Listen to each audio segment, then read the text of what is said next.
महोदय, जो यह बजट प्रस्तुत हुआ है वह देश का एक ऐसा नया चित्र उपस्थित करता है जो चित्र उम्माद का है, आशा का है, सफलता का है। इसमें नए कर ज़्यादा नहीं लगाए गए हैं और जो थोड़े से कर लगाए भी गए हैं वे इस ढंग से लगाए गए हैं कि सभी लोगों पर उसका बोझ पड़ता है। इससे भी उनको निराशा हुई है। दूसरी बात जिससे उनको निराशा हुई है यह है कि 1-2 वर्ष देश को लेन देन के मामले में कठिनाई का सामना करना पड़ा था। योजना को कठिनाई में पड़ना पड़ा था।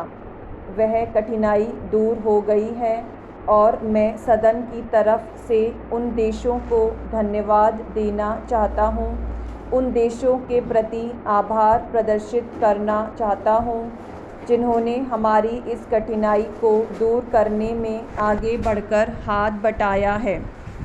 मेरे मित्रों को इससे निराशा हुई है कि विदेशी सहायता बहुत ज़्यादा और तेज़ी से पहुंच रही है और हमारी जो कठिनाई दूर हो गई है इससे उनको परेशानी हुई। कम्युनिस्ट इसीलिए भी परेशान हैं कि पिछले 1-2 वर्षों में देश की पैदावार बहुमुखी ढंग से बढ़ी है, औद्योगिक पैदावार बढ़ी है।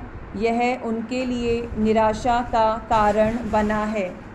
उनकी निराशा इसीलिए भी बढ़ी है कि उनका मालिक, उनका मित्र हमारे देश की सीमा पर जब फ़ौज लेकर खड़ा है और जब देश पर खतरा है तो क्यों देश की आर्थिक हालत, क्यों देश की वित्तीय हालत तथा दूसरी हालत इतनी अच्छी हुई है और क्यों इतनी अच्छी छवि उभरी है।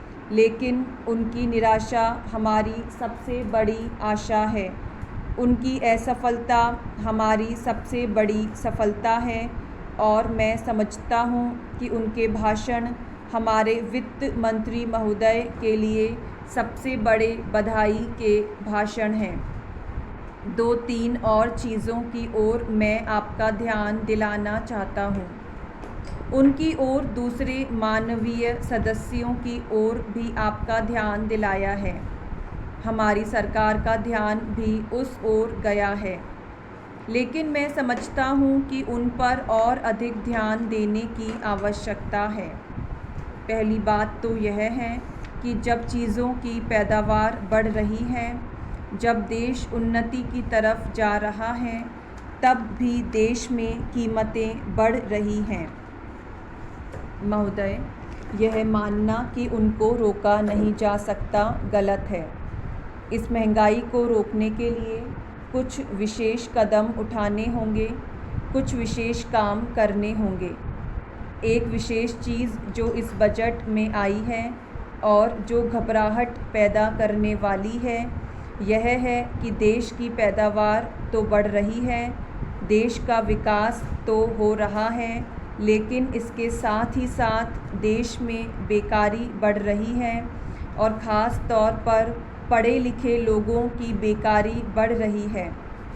लोगों का बेकार होना खतरनाक चीज़ है।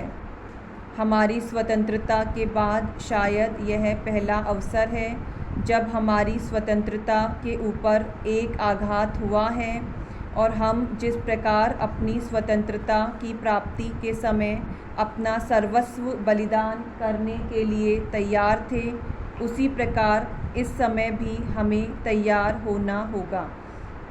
माननीय प्रधानमंत्री जी के मत से मैं सर्वथा सहमत हूँ कि यह एक ऐसा अवसर है जिस अवसर पर कि इस देश की प्रतिनिधि संस्था जो यह लोकसभा है उसे इस संबंध में अपनी स्पष्ट राय देनी है और उस राय को देने के बाद हमें उस राय के अनुसार सरकार जो भी कार्रवाई करे उसमें सरकार को पूरा सहयोग भी देना है। प्रजातंत्र में प्रजा के पूर्ण सहयोग के बिना काम नहीं चल सकता, चाहे वह कोई छोटा काम हो या बड़ा काम हो।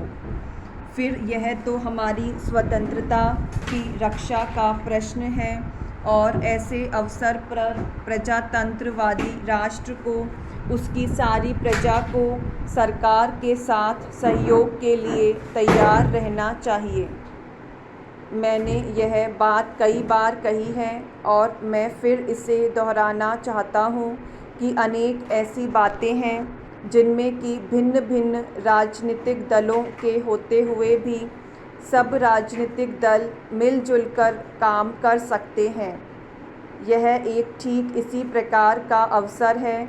मैं अपने प्रधानमंत्री जी की वैदेशिक नीति का बड़ा भारी समर्थक रहा हूँ और कल इस सदन में इस संबंध में जो बहस हुई उससे भी यह पूरा परिणाम निकाला जा सकता है कि जहाँ तक हमारी वैदेशिक नीति के सिद्धांतों का संबंध है वहाँ तक इस सदन का कोई दल, इस सदन का कोई भी सदस्य उन सिद्धांतों के विरुद्ध नहीं है।